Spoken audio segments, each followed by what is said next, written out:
Good morning, everyone, and welcome to this week's Jump Recruitment discussion. And this week, we're covering one of the biggest burning issues in recruitment, the great working from home experiment. Do you need to offer or to attract the right talent working from home? Is a question that's been asked numerous times. So I've got some stats on this. So a study by Stanford University of 1,600 workers over 9 months found that working from home increased productivity by 13%. The increase in performance was due to more calls per minute attributed to a quiet and more convenient working environment and working more minutes per shift because they had fewer breaks and fewer sick days, which is quite interesting. 77%, I'll start that again. 77% of those who work remotely at least a few times a month showed increased productivity, with 30% doing more work in less than the time and 24% doing more work in the same period of time, according to a survey by Connect Solutions. The Airtasker survey reported that on average, a worker saves 8.5 hours a week of free time by not commuting to work. So if you think that from a year's point of view, that's 408 hours a year. So that's an awful lot of hours. And by 2028, they reckon 73% of all departments are expecting to have remote workers. 75% of people work remotely because there are fewer distractions. Companies that allow remote workers see on average an increase of £2,000 in profit per remote worker. The three biggest challenges associated with remote working are unplugging after work, 22%, loneliness, 19%, and communication at 17%. Only 70% of remote workers get regular training from their company. Remote workers are 16% less likely to agree that their manager involves them in their goal-setting process. 12% say they struggle with motivation. 20%, as 27%, as we said, struggle from the end of the day, unplugging. 16% have difficulties with collaboration and communication. 55% say they concentrate better. 60% say they feel less connected to their colleagues. And only 21% said they'd never work from home ever again. So it's a really sort of interesting sort of view. Again, I'll put all the stats up that we've got from there where I took the stats from. So this week I'm joined from Dave, by Dave Pye, who's live from Monte Carlo. He's not driving a car around Monte Carlo, he's just on a scooter. We've got Heather, who's live from sunny Solihull, and I'm in Overcast Leeds. Mr. Jacobs is somewhere in the big smoke. So I'm going to kick off, and usually, Heather, you shout up and say, I don't want the first question. But I think this is the perfect one for you. So how has working from home changed the way recruiters work for the better? Oh, okay. So yes, absolutely. Of course it has. And not just recruiters, Howard. I think the ability to work from home has changed the way everybody works for the better. And we'll come on to this a little bit later on in one of your other questions that I know you've got planned. But part of the reason is that the working from home experiment that we were all kind of forced into gave us an opportunity as organizations to actively think about the way in which we manage our teams. And so I think that conscious decision to think about how we manage people, how we communicate with them, how we include them, how we get the best from them, has given us this fantastic opportunity to hone our skills as managers in our organizations. And so that inevitably has had in it, which is why I think the stats are really interesting. That's why inevitably there's been an impact on productivity, because we're doing things consciously rather than the way we've always done it, because we've all just been in an office and stuff evolves over time. Whereas this experiment forced us to go back to basics and say, okay, how am I going to make sure people feel included? How am I going to make sure people feel communicated with? How am I going to do that? And for me, that has absolutely changed the way that people work, not just the recruiters, but the managers and the leadership team. Dave? Yeah, it's interesting, isn't it? Because I'm here at the Data Cloud Congress, which is all about data centers, and it is the work behind how we were all able to work. So I'm talking about work and purpose to a group of engineers, to a group of people who have all enabled us to be able to work from home because of what we've all been through. And the key thing, as we'd said all those years, a couple of years ago when this all first started, is that work has become a thing you do, not a place you go to. And we've all been able to work out that actually we can do our work, for the most part, in most areas of recruitment, very effectively from home. So it hasn't necessarily meant that we can work better. We've just had an opportunity to work in a much more different way. And absolutely, for many people, it's made them more efficient. It's made them a little bit more relaxed. And dare I say, it's made them better recruiters. Not everybody, but for a lot of people that I've spoken to, that I'm engaged with, they've actually enjoyed, whilst we were living through something quite awful, they've enjoyed the opportunity to be able to work from home. I think it's interesting, isn't it? Because obviously there was a very split in the marketplace. There are those that want to be full-time in the office. There's those that want to be working from home. Then there's the hybrid in the middle of it all, etc. And I think when we first started, obviously there was that big shock, wasn't there, of we're working from home, and everyone sort of panicked a little bit about working from home. And then as we started to settle in, we started to realize the benefits were working from home. And that sort of generally changed the behavior, I think, of people, because people became more relaxed and a little bit more self-conscious in their work-life balance. And I think that's helped to change the culture of a recruiter. And you seem to have a little bit more, I'm seeing we're a little bit more, what's the right word? We're a little bit more in tune with our marketplace than we were before, because I think everyone was going through the same thing, and therefore we were a little bit more understanding of people. However, I think that sort of changed a little bit as the big resignation came in and more counter offers came in. I think we've become back to that, skeptical recruiter type scenario. But I do think that our behaviours and cultures have hugely changed, and changed for the good. And I think if we keep in the right way and keep moving the right way, then it could have a massive effect on how recruiters are seen. So I think we were seen, I put a poll out a couple of weeks ago about, are we seen as a necessary evil or a prospect to work with? And it was interesting that clients put that we were a necessary evil. Recruiters put that we were a prospect to work with.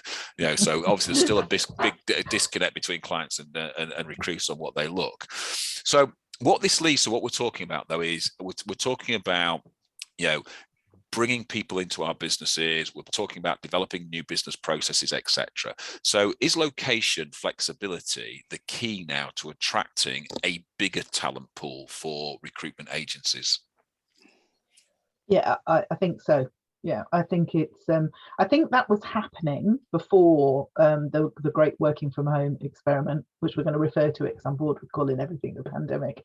So I think there were recruitment businesses who were experimenting with that already. So they were experimenting with different ways of working. They were experimenting with outsourcing, for example, and having recruiters on other continents, and thinking about location flexibility then. But I think this put us in a position to try completely different things. And, the prospect of not commuting 5 days a week definitely extends the pool of talent. It definitely gives you an opportunity to look at people from different parts of the world who would be quite happy to commute a couple of days a week, but absolutely wouldn't do it 5 days a week. And actually not just location and commuting. I think there's a diversity issue here as well. So there are people who have been previously excluded from talent pools that we looked at because of that inability to travel into the office. So I think there's a diversity aspect to the talent pool, that the ability to work flexibly, to work from home, will inevitably mean that there are more people who have potential access to talent pools that wouldn't have done before that. So I think it's not just about people not wanting to commute. There's a whole diversity issue to do with all the other aspects of why people can participate actively in the workplace. Dave? Yeah, I mean, it has created for many companies a global talent pool.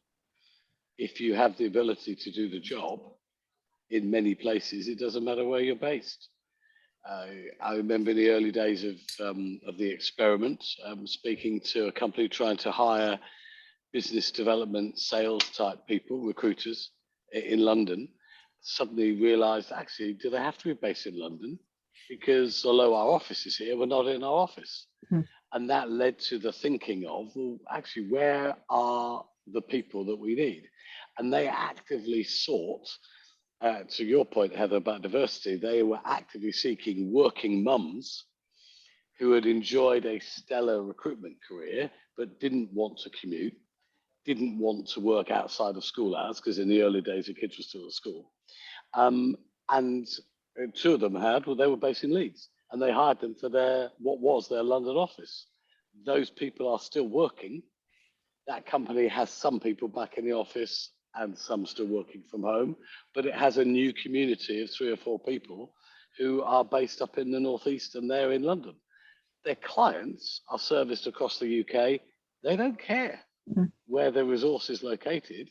What they care about is, can this company get me good people?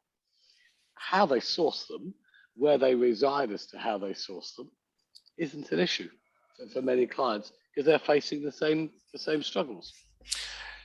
I think what's interesting is that, you know, when you sit at the end of this conversation, as either today we've got you and Heather talking there, Dave, and we've sometimes got Paul, is, you know, listening to what we're saying and what have you, that, you know, diversity inclusion, that inclusion of, you know, a new subset of people, so people that are outside your geographical area, you know, mums returning to work but don't have to return to work, etc., because it gives them flexibility. So I think it's one of the main drivers for lots of recruiters, you know, for attraction to companies.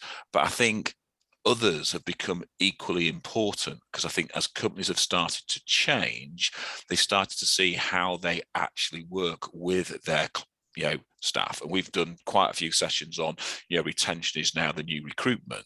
And so I think it becomes a bigger deal breaker when they start to make a decision on either leaving or staying with a company. And so it is now massively part of retention and massively part of attraction as well. And we've got to think about it both ways. And there are lots of people out there that, you know, I work with a company that has gone, you know, 100% remote. And they have a really good relationship, but they are, I think, the nearest 2 people within the business are 200 miles apart. You know, and so, but they have a really great working relationship. But what attracted the people to the business was the fact that they were going to work remote, and therefore they could work in their environment. And this is what I've been saying a long time to, you know, before, you know, the experiment, let's call it, as Heather likes to call it now, the new experiment that China gave us for 2 years. You know, they were talking about placing people, if you were doing a geographical recruitment area, so rather than having people say that based in Leeds and you're going around there, but having people based in the actual areas that they were recruiting into, rather than based physically in an office. And it was quite interesting that a couple of companies that actually did that found that they got a really good uptake from people, but they were having to work from home, and they found the same issues that we're finding now, that loneliness, etc., the trust capabilities of the people, etc., all came into sort of focus there and then, which is now coming to focus for everybody. But what was the big decider for some of the recruiters was that flexibility of being able to work where and when they like, okay, to a certain degree, as long as they prove their performance. So it's interesting, which leads on to that question, doesn't it, about trust. Trust. Do leaders truly trust their team when working from home? Isn't it interesting?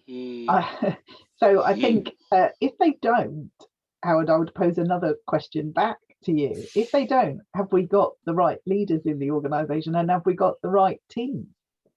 So, you know, for me, trust is absolutely fundamental to the working relationship. And also, you know, it depends on whereabouts you are in the cycle of employment. It depends on whether you're talking about forming a brand new team with trainees, and you know, there are a million different angles to this. And when this all started to unfold, I was working for quite a big international recruitment organization, and it was very interesting to watch the different camps that the managers and the leadership of that organization fell into. There were those in the organization who would just said, it's just geography, it makes no difference at all. Why would my team not work as hard, if not harder, when they're in this position and they're suddenly not in the office and I'm not watching them? And then you had another group of leaders and managers going, oh, I can't see them, they're not sat in the office, how will I know whether they're doing anything? Nobody's going to do any work. And it was really interesting to watch those different competing groups of people sort of fighting out for the soul of the business and the response of the business and what we'd put in place. And I think that's still the case. There are, we at Jump, we deal with all different kinds of organizations, and in some organizations the leaders are absolutely embracing this opportunity and others are entirely reluctant to do that. And there are so many facets to the argument. I think it's a very challenging question, Howard. I think the question is designed there, and sort of to answer back, have we got the right leaders in place? I think the answer to the question is, in some cases, no, we haven't. Yeah. And that's a harsh thing to say. But when we start to talk about what we'll go on to talk about this later as well. We talked about last week about creating culture, and recognition was a really big high part of culture, but part of that culture was all about trust between the employer and the employee. And I find if your leader doesn't trust you, then KPIs become that stick to beat you with, where if they trust you, they'll allow you to, we talk a lot about that trust triangle. They'll allow you to make mistakes. They'll allow you to do certain things, etc., because they know that you're going to do that. And it's interesting. I was speaking to clients this week on this very issue, and they were going, I know this person's working at the moment, etc., working from home, but I've got a bit of a problem that I'm not too sure whether she is. And I said, well, have you not logged on and had a look? And she said, well, can I log on my system? And she went, oh, look, she's worked between 6 a.m. and 8 a.m. and then she must have gone the school run, come back at 9:30, and then she's worked till 4 and stopped. And then, she worked from 7 p.m. to 9 p.m. So I'm saying, well, if you add all those hours together, they're more than if she came into your office at 9 o'clock and left at 5 o'clock or whatever it be. You've got to have the trust that people are logging in. And that goes back to the first question about behavior and culture, that I think what it's driven is a different recruitment set, that we've started to recruit on behaviors, not just from working from home, but we understood that we had a lot of bad apples in our business who were just purely skill-based and good at what they did, but their behavior and values didn't align to the business. And I think this is where you get it right. And that goes for managers as well. If they don't align to the business behaviors and values, then are they the right manager? The same as the consultant if they don't rely. So to me, it's not a question of trust, it's a question of your processes. So if your processes are falling down, then trust will never happen, because your process don't allow trust to happen. And that starts with your management and leads all the way down from there, in my view. Dave? And I think this has been a real tough one for many leaders and many managers, because we have all had to learn together how to do what has become a different job. And I think many leaders are absolutely the right leaders for what was a different scenario. The scenario has changed, and those leaders that have the emotional intelligence to be able to adapt their way of thinking to look at how you build and create trust, I think those that have been able to do that have trusted their people, and their people have respected that trust and have given it back. For some, it's been a real battle. It's almost been an internal battle with themselves. And many have looked for things to prove their own point. So instead of looking for the successes, they've been looking for, well, is that person logged on at this time, and are they doing this and are they doing that? Rather than looking at the output. Yeah. Is the person from home delivering what I'm expecting that person to deliver? How they do it, in the time that they do it, and the way that they do it is kind of up to them, because we're in a new dynamic, a new way of working. But for those that can do it that way, I think they've seen a tremendous response from so many employees who've worked from home, who have done a brilliant job. And often It's the employees who don't have the space and the time and the environment in which to perform best. Yeah, whereas those of us that are lucky enough to have rooms and houses that have got more room and can close the door, a lot of our staff haven't had that. So they've had additional pressures, and the last thing they need is the managers not to trust them. You know, the managers that have trusted them, I think, have been ably rewarded. And I think many managers and leaders have grown through this process. And they've looked at themselves and reflecting back and gone, you know what? My thinking has had to change, and it's okay. I'm a better, stronger manager, better, stronger leader because of it. And I do trust my people. And I think that's been a really good thing to see. It's interesting, isn't it? Last week we talked an awful lot about culture and how to create and maintain culture. So if we then start to look at this in this view, and this is where the managers really panicked, how do they create and maintain culture in a disparate workforce that's spread, you know, potentially across the country, across the globe? How do you maintain culture? And this, I find this really fascinating, because I almost don't get the argument about why geography makes a difference. Yeah, I'm with you. So it's just, it's, you know, culture's never been about the office that we're in, however much we work. And if you watch We Crashed on Apple, you'll see what they were trying to do with that, which is a fantastic program I'd recommend to people. But, you know, okay, the office environment is and one of the facets of culture, but where somebody is isn't what the culture is.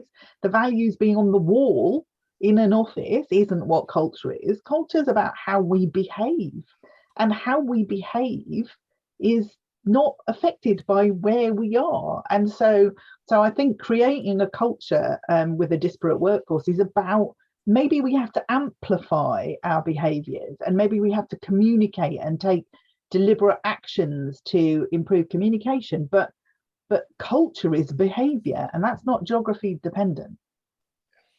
I 100% agree. I've not quite I've never bought into that, and to be honest, it didn't take the great experiment to change my thinking about what culture is, because before that happened, we still had some companies doing working from home on Fridays or Mondays. We had things. Remember the phrase duvet days? Could I have a duvet day? And it was like a reward. You could work from home for a day as some sort of reward, but nobody said, yeah, but they're not going to be very good that day. People just accepted it. So culture is a behavior, it's an attitude. It has nothing to do with location. And just because your workforce, it may or may not be more disparate, the culture will come from that. So you've got people working in different places. So what? You know, and we work that whole program, the whole Adam Newman thing, and what they were trying to do. They were a company that 4 or 5 years ago would have said we had a great culture. Yes. In trying to build a company where everybody worked in an office. Yeah. Actually, they didn't really have a culture. It was kind of built on sand. Yeah. Because their culture evaporated the moment their sales pitch evaporated. Yeah. Well, that's not really culture. That's just not how life works that way. So I think it's interesting, isn't it, that we're talking about this, and we're talking about, because, you know, I thought, you know, from that cultural point of view, communication trust is the biggest thing that helps bind the culture together. And it's every time I've had this conversation with a client, I've just simply gone, it is absolutely impossible, not impossible, it's absolutely possible to create a really strong culture. Look at the two biggest companies that have done working from home, and one of them has done working from home for almost 100 years, as in Avon and Summers, have two of the best cultures to work in the business environment across the UK, and they've never had people working in an office other than their small head offices that they have.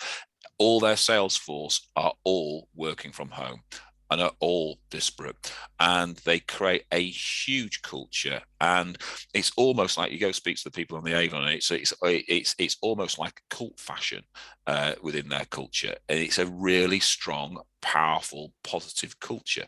And so it is all about that's been led from the top. And I think the top downward creates the culture. So it goes back to, you know, your managers. Have you got the right managers in place? Have you got the right leaders in place? Have you got the right vision in place? And part of that is what you talked about there is, Heather, is about amplifying that communication and amplifying that trust. And if you show trust and you show respect for people, then that's what you start to get. And one of the big things that came out from last week's conversation about culture was the biggest thing that drives it from the staff's point of view is that recognition from their management that they're doing a good job.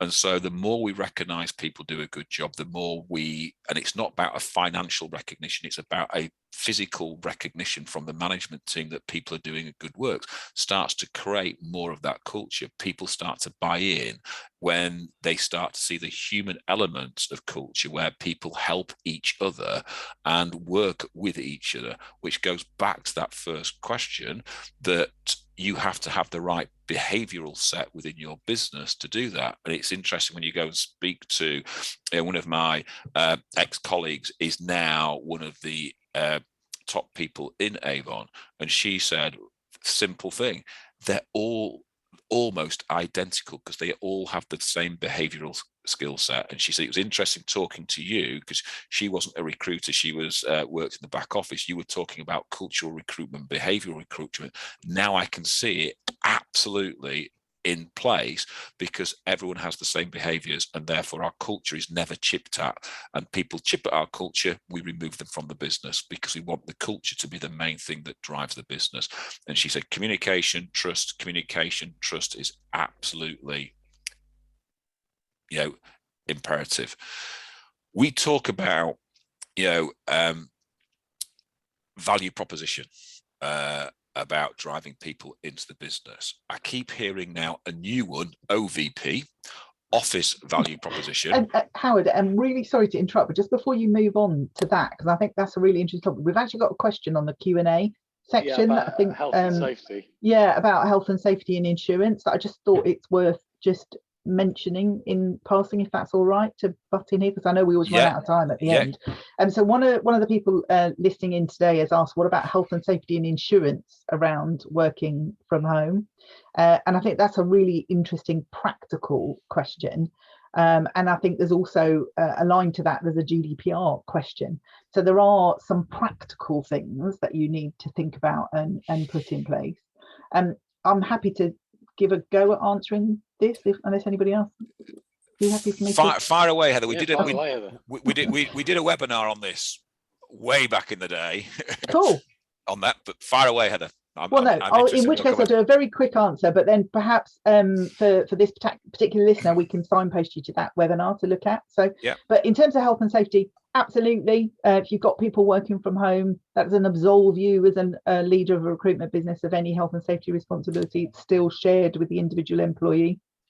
Having a good work from home policy in place around that shared responsibility for health and safety, and having some process in place for risk assessment. So looking at, you know, have they got appropriate equipment? Have they got appropriate workplace and those sorts of things? And interestingly, I think that's where the flexibility comes into this, Howard, is that we certainly had a lot of people in the early days saying, I don't have the facility to work from home. I don't have a space. I don't have equipment. And actually, we opened some offices to allow people to come in because we couldn't deal with the health and safety aspects of it. So I think good risk assessment, good working from home policy, good debate and discussion between the employer and the employee about their health and safety and their working space. And insurance, you have to talk to your insurer. So, you know, you've got to have that, again, open dialogue, talk to your insurer, make sure that you are covered for all eventualities and that you've disclosed that through your broker to your insurance company. And also think about data protection. So there are some data protection issues as well with having people have access to data. I think on the health and safety side, what you know, we were looking at, and what I talked to a couple of insurance companies, and what they were saying is having that policy in place is really important. But then going out and doing assessments at the house, and I've got, you know, the company that I was mentioning, they send a chair, a desk, and they send a a pamphlet to each employee about how to set up your home office to make sure your screen's at the right height, etc., etc. And they're basically stating, don't sit there and lay on your bed, your couch, etc. We will provide you with a small desk, a chair. We'll provide you whatever it is that fits into your home environment, so you can create a workspace within your environment that is ergonomically safe for you, etc., etc. And therefore, if you ignore that, then that's your peril, your duty. But we've provided you this. So they do provide all that side of thing, but they do an assessment of people's houses. So you might be able to go to someone's house and assess it and say, right, that's fine to work, etc., etc. But again, then you'll be led by your insurance people. You absolutely don't have to do that. You have to enable the employee to do their own assessment. So you can, if you've got a good working from home policy, you've got good documentation, pamphlets, like you say, it's entirely possible for an individual, unless they've got complex needs physically, then obviously, then I would put a specialist in there, but most people can do their own workstation assessment. So Dave, you got anything to add to that? No, that's exactly how we covered it, Heather. It's first class. Vivian, I hope that answers your question. If not, speak to Mr. Jacobs, because he'll have all the answers. No, because I know you speak to Paul quite a lot. But if you need me to point you back to that webinar, I'll try to dig that webinar out, and I'll send you a link to that webinar if I can find it.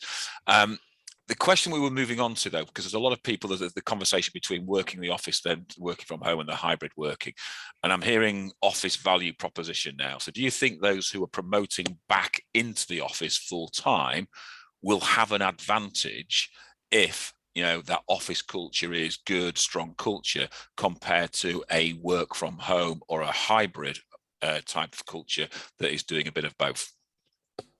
Yeah, I think it'd be an interesting angle if you try to sell it as an advantage, because the reverse of that is then you're saying working from home is a disadvantage.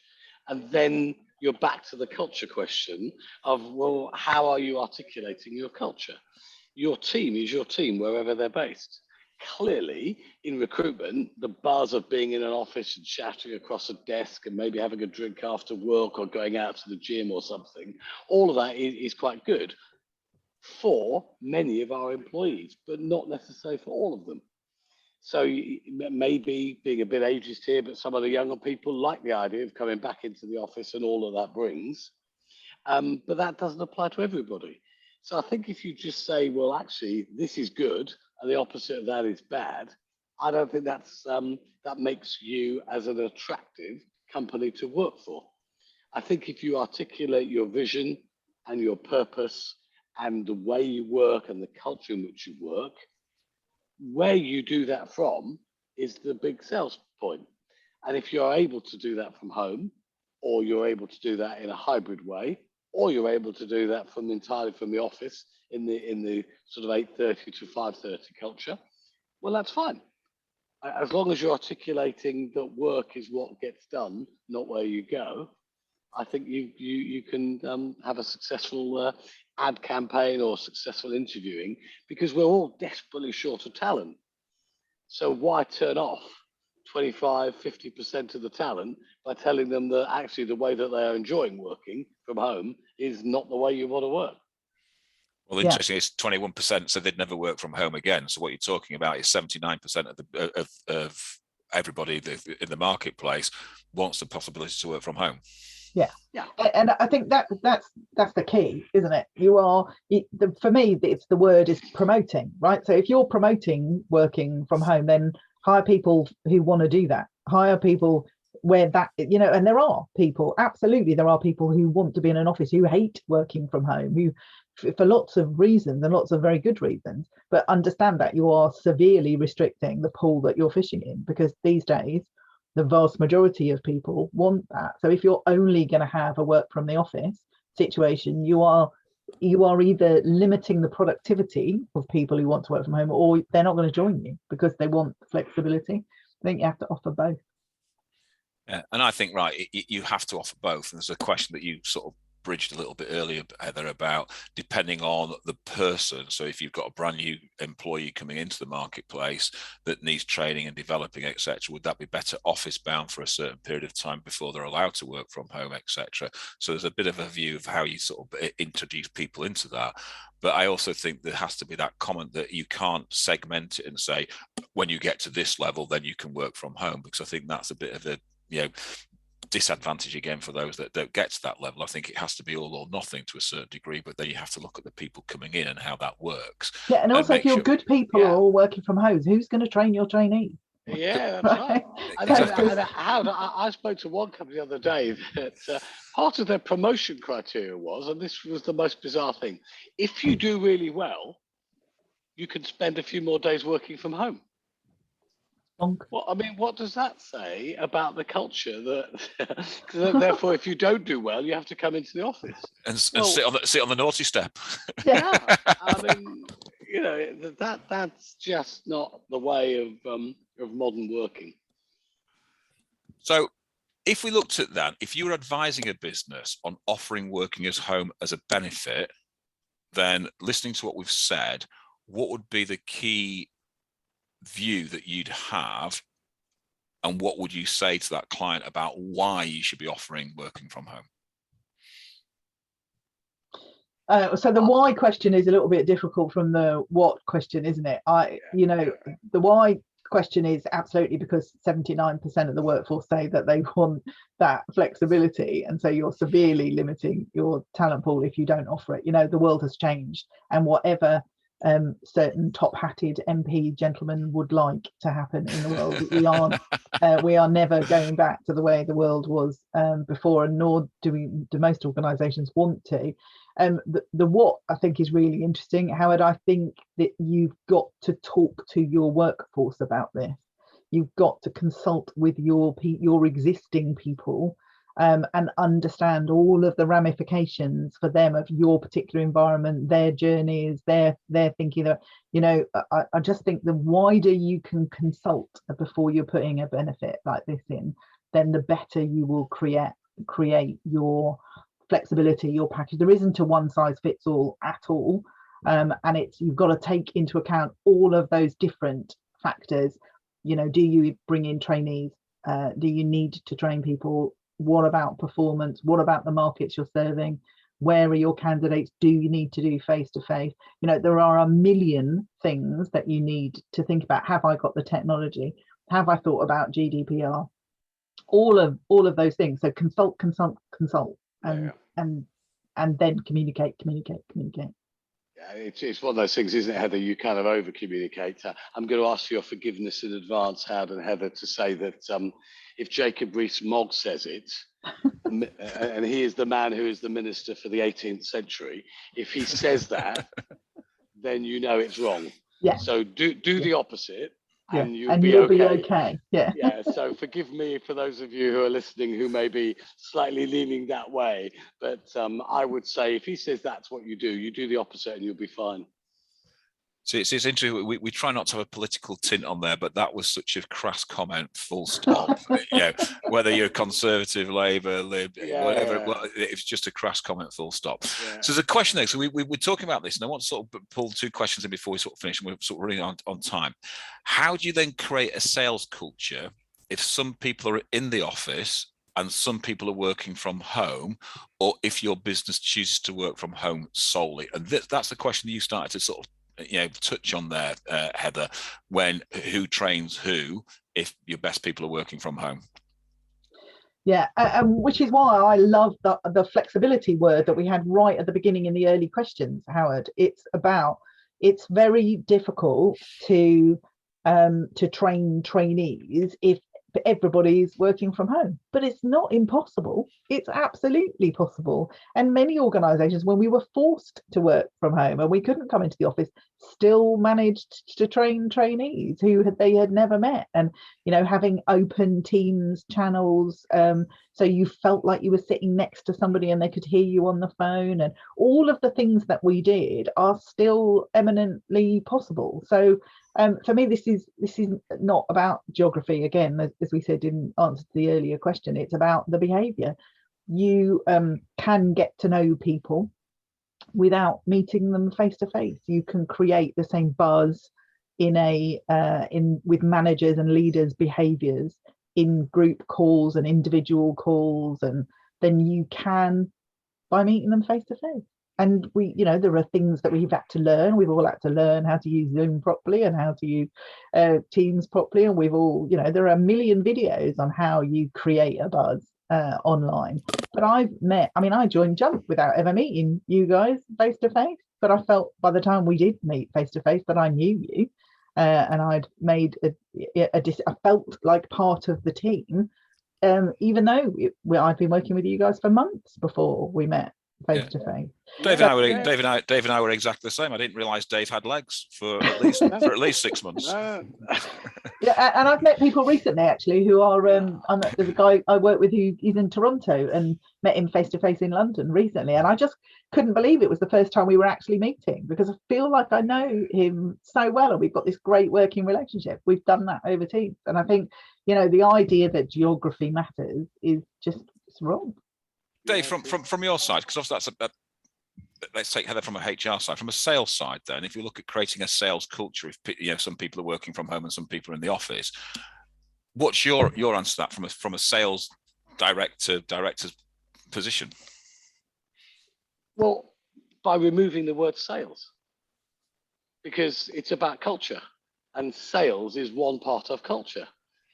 And if people enjoy the environment and the culture in which they work, whether they're working from home or working from the office or hybrid, they will perform better. And therefore, from a sales point of view, they will deliver better performance for the company in which they work. So the sales culture is just a part of the culture of the organization, because almost inherent behind the question is this idea that we all perform better when we're all together in an office and we're all selling more. Well, that may be true to a certain extent, but when during the experiment we all had to work from home, many of the clients I worked with had a great success through that experiment. They really performed extremely well, and the culture and the leadership and the behaviors got them through what was going on in the outside world. They still had to deliver, clients still needed people, and they were able to do it. So for me, their cultures were aligned to what was going on. And of course, culture changes a little bit over time, but I don't think you need to be in an office to have a sales culture. It may be slightly different, but you can still have a very strong culture with sales as part of it, wherever you're working. It is completely geography independent. So to me, that goes back to a simple thing, is that, we always talk about, set your destination where you want to go, then get your people in to get there. But if we flip this around and say, if you get the right people on the bus in the right position, pointing in the right direction first and foremost, then you're going to be quicker getting to your destination. So to create the culture, you're right, Dave, removing the word sales is a great comment. I love that comment, remove the word sales. But if you have the right people on the bus, then they'll create the right culture. And creating the right culture means then that sales culture be absolutely spot on. But that is them making sure that the driver of that bus is also adding to that culture. And as we know, most drivers who sit at the front of the bus are, encased in their little glass box, etc., and very seldom come out of that box and actually hear what's the culture is actually going on the bus. And I think that's what we need to do, is we need to open that bus up a little bit where the culture permeates up and down and works from there. And I think if we can create a culture like that, then we're in a really strong position to drive forward. So to me, it's about getting the right people in the business and keeping the right people in the business, pointing in the right direction, and the actual management of that business, the drivers of the bus, actually then uniformly align to that culture and keep everyone in line to it. So the question that we're going to finish with, and it's going to be a quick answer no doubt, is if we think then working from home is now recognition of progression from a business point of view and trust from a consultant's point of view, why are so many leaders still so unsure of the new working process, working from home? Um, I think it's a really interesting question, because the leaders I'm coming across aren't. So the leaders I'm coming across actually are incredibly comfortable with what they've learned in the last 2 years, and are really embracing it and moving forward with it. And so it's quite a difficult question for me to answer. Generally, I think people who are reluctant are those who struggle with trust or struggle with change, which is a human condition, isn't it? So, but I'm seeing the world really embracing this, other than the weird top-hatted people whose opinion, as you say, we take the opposite view to. So yeah, so maybe it's a reluctance for change, maybe it's a yearning for the old ways. I don't know, but I'm seeing a world of work that are really embracing this stuff and accept that it comes with challenges, and it comes with questions, but then the world of work always has. This is just one of them. The world of work has always presented us with challenges, and the world of recruitment is, we've always got things being thrown at us that, IR35 or whatever it is being thrown at us, that involve us challenging and thinking and recreating. And I think as an industry, we respond astonishingly well to this stuff, and I'm loving seeing that world of working from home and flexibility and diversity being embraced by our industry. Dave? And to be honest, I'm exactly the same as Heather. I know very, very few people who are now worried about this challenge. Some of them have had to change their thinking, and they've embraced that. But as I said earlier, they've grown into their role as leaders. But most of the people I'm speaking to are quite excited. Do they want it to be what it was like before, whatever before was? Not necessarily. No, I think most people have embraced the change. There was a lovely quote that somebody said yesterday at this event that I'm at, that said, if you don't change direction, you may end up heading up. You may end up going where you are heading. And it was that sense of everything changes.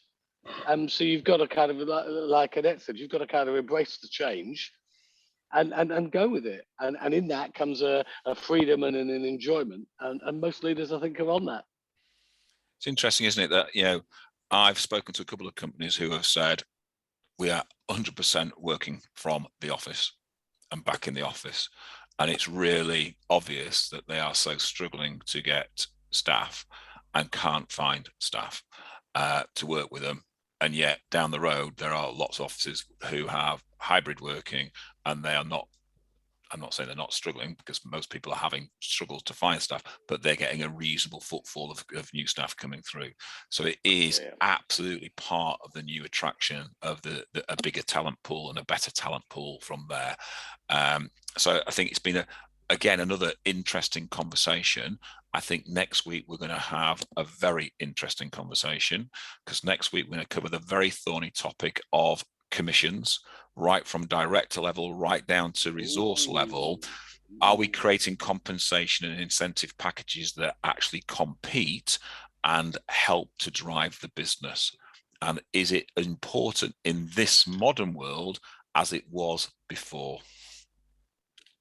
So interesting topic. Brace yourself for that, ladies and gents, next week.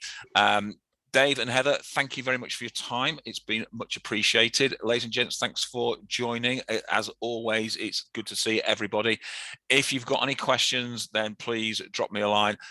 Vivian, I will try dig that webinar out, if I remember which webinar it was, and get that sent to you. I'll just leave it there. Ladies and gentlemen, have a super week, and I'll see you all next week. Bye. Au revoir. Take care. See you. Bye-bye.